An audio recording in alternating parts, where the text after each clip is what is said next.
Hello everyone, welcome to CLAT prep. आज है 29 of the नवंबर 2024 और जैसा कि आपको पता है कि हम डेली न्यूज एनालिसिस करते हैं और उसके बाद 20 क्वेश्चंस की प्रैक्टिस भी करते हैं। तो चलिए उसी सीक्वेंस को कंटिन्यू करते हैं। आज कौन सा दिन है? तो आज है 29 ऑफ द नवंबर 2024। तो चलिए देखते हैं पहला क्वेश्चन कौन सा है। Which of the following countries has signed the Riyadh design law treaty to promote inclusive development. तो किसने इसको किया है? तो सिंपल याद रखना, Dubai. Option number B is the right answer. ठीक है, नेक्स्ट चलते हैं। Who has been elected as the 11th president of Asian development bank. देखो, जो एशियन डेवलपमेंट बैंक है बेसिकली इसी को क्या कहा जाता है? वर्ल्ड बैंक ऑफ एशिया भी कहते हैं। क्या कहा जाता है इसको?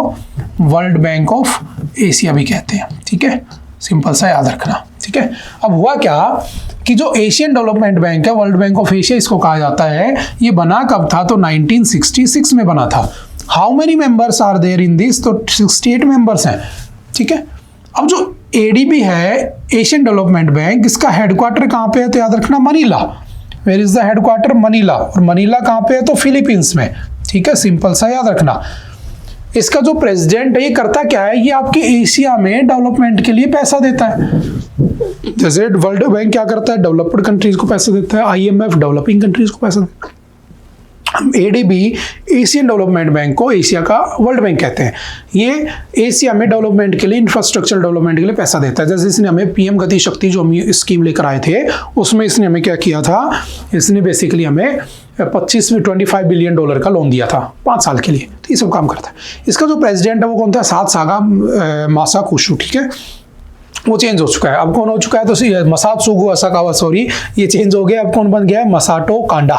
ठीक है, Masato Kanda is the new. तो अब जब भी एडीबी आएगा मैं ये ना बोलकर ये बोला करूंगा, तो आप याद भी कर लोगे जब तक। ठीक है, नेक्स्ट चलते हैं। Which film won the Golden Peacock Award at the 55th International Film Festival of India 2024?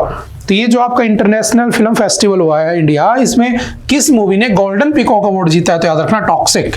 Option number B is the right answer. Toxic movie ने इसको जीता है। What is the India's rank globally in the aluminium production? Bharat की aluminium production में कौन सी rank है? तो simple याद रखना दूसरी। Option number B is the right answer. उसके बाद चलते next. In which of the following states a new cottage and rural industries policy has been unveiled? देखो, जो कॉटेज और रूरल इंडस्ट्री पॉलिसी है ना, कौन से स्टेट में आई है? तो सिंपल याद रखना गुजरात में। और याद रखना सरकार ही प्रमोट करती है। आर्टिकल 43 के ए में लिखा है the state will make provisions to promote the industries. सरकार क्या करेगी? इंडस्ट्रीज को स्टेट में प्रमोट करेगी।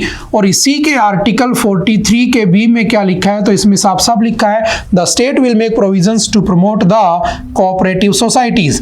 इसमें कोऑपरेटिव सोसाइटीज के बारे में लिखा हुआ। और ये किसका पार्ट है? डीपीएसपी का पार्ट है। Directive principle of the state policy, यानी स्टेट के ऊपर डिपेंड करता है। तो किस स्टेट ने ये पॉलिसी बनाई है? तो सिंपल याद रखना गुजरात स्टेट ने। ठीक है, सिंपल ऑनलाइनर क्वेश्चन है। उसके बाद चलते next. Recently the world's oldest person John Tinniswood, ये दुनिया के सबसे बूढ़े आदमी थे, इनकी डेथ हो गई। कितने साल के थे? तो 112 साल के थे। याद रखना, ऐसे क्वेश्चंस भी आ जाते हैं। Option number C is the right answer. Random questions. In which of the following has the 12th edition of the international tourism mart? Tourism क्या होता है आप सब अच्छे से जानते हो। ठीक है, तो इंटरनेशनल टूरिज्म मार्ट कहाँ पे खुला है? तो आसाम। याद रखना, और आसाम में ही टूरिज्म को प्रमोट करने के लिए क्या हुआ इस बार? 46th जो हमारी यूनेस्को हेरिटेज की जो मीटिंग हुई थी, उसमें हमने क्या किया था? 43rd यूनेस्को हेरिटेज साइट किसको बना दिया था? आसाम के मोइडाम्स को। ठीक है, तो ये हम भारत में कितनी है यूनेस्को हेरिटेज साइट? 43 हैं। जो लास्ट कहाँ बनी थी? वो कहाँ बनी थी? आसाम में बनी थी। ठीक है, और यहीं पर क्या हुआ है? इंटरनेशनल टूरिज्म मार्ट भी खुला है। तो आप इसको इससे रिलेट करके याद कर लोगे। ठीक है, सिंपल सा याद रखना। Who among the following has launched the child marriage free India?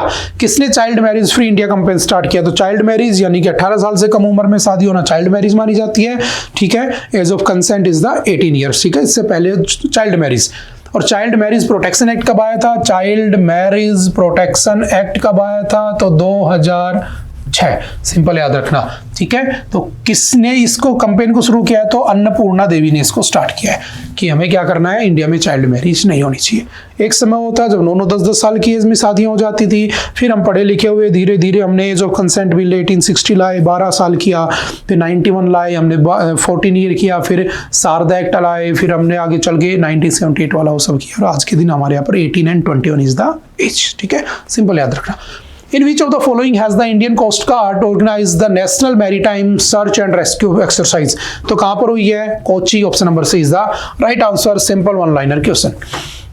The central bank of which of the following countries has announced the introduction of the overnight policy rate? किसने overnight policy rate को introduce किया 8% के ऊपर? तो Sri Lanka, option number is the right answer. Simple one liner में याद रखना। Recently rock energy summit हुई है, कहां पर हुई है? तो फिर वही वन लाइनर क्वेश्चन, कहां पर हुई है? UAE, option number C is the right answer. ज्यादा ठीक है। The book my beloved life written by whom of the following has been release? किसने लिखी है इस बुक को जिसका नाम है माई बिलाउड लाइफ और ये रिलीज की गई है? तो किसने लिखी है? तो याद रखना Amitabh Kumar, option number C is the right answer. ठीक है, simple one liner. How many countries have recently signed the United Nations Sustainable Development Declaration? तो 50 देशों ने इसको साइन कर दिया है, और यूएन के बारे में तुम बेहतर तरीके से जानते हो। कब बना था? 24 अक्टूबर 1945। रिसेंटली हु हैज लॉन्च्ड हज सुविधा ऐप 2.0? हज यात्रा जो करते हैं लोग, जो मुस्लिम हज यात्रा पे जाते हैं, उनकी सुविधा के लिए एक ऐप लॉन्च हुआ है, हज सुविधा 2। किसने लॉन्च किया है? तो सिंपल याद रखना Kiren Rijiju, option number C is the right answer. Simple online याद रखना। Recently, which medal did Gulveer Singh win in the 2024 Hachioji long distance meet in the Japan? तो किसने जीता है? तो इसने गोल्ड मेडल जीता है। किसने? गुलवीर सिंह ने। सिंपल स्पोर्ट्स का वन लाइनर क्वेश्चन है। रिसेंटली फॉरेन मिनिस्टर जो हमारे हैं एस जयशंकर, वो कहाँ गए हैं? तो सिंपल याद रखना वो कहाँ गए हैं, जहां पर कुछ दिन पहले मोदी जी गए थे। कहाँ? Italy, option number C is the right answer. ठीक है, अब कुछ करेंगे तो कल पढ़ लेंगे हम। How many young artists were awarded the उस्ताद बिस्मिल्लाह खान युवा पुरस्कार? जो उस्ताद बिस्मिल्लाह खान थे, मुझे नहीं लगता आप में से कोई नहीं जानता होगा, इनके नाम पर एक अवार्ड दिया जाता है। ठीक है, बताना कब से स्टार्ट हुआ था उस्ताद बिस्मिल्लाह खान अवार्ड? देखते हैं कौन बता पाता है। और इस बार कितनों को? 82 लोगों को दिया गया है। सिंपल वन लाइनर में याद रखना, सबके नाम नहीं रटने हैं वरना याद ही नहीं होंगे।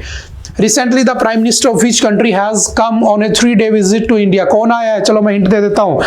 एक ऐसा प्राइम मिनिस्टर देश का जिस देश के अंदर मोदी जी कुछ दिन पहले गए थे, मोदी जी ने उनको 10,000 करोड़ रुपए दिए थे, यानी भारत सरकार ने 10,000 करोड़ रुपए दिए थे।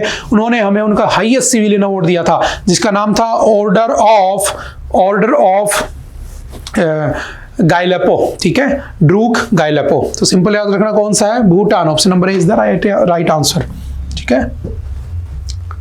Where was the Odisha Parv 2024 organized? कहाँ पर ऑर्गेनाइज हुआ है उड़ीसा पर्व 2024? तो New Delhi, option number C is the right answer. Simple one liner में याद रखना।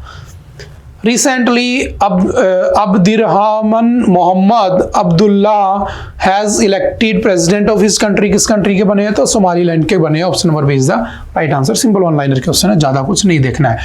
ठीक है, बस इतना कर सकते हो। इसकी कैपिटल मुझे कमेंट करके बताना क्या है, तो आपको याद हो जाएगा कमेंट करने के बाद। आई थिंक आज के लिए इतना ही था। आई होप कि आपको चीज़ें समझ में आई होंगी। मिलते हैं दोबारा से next time. Okay, bye bye, thank you, have a nice day.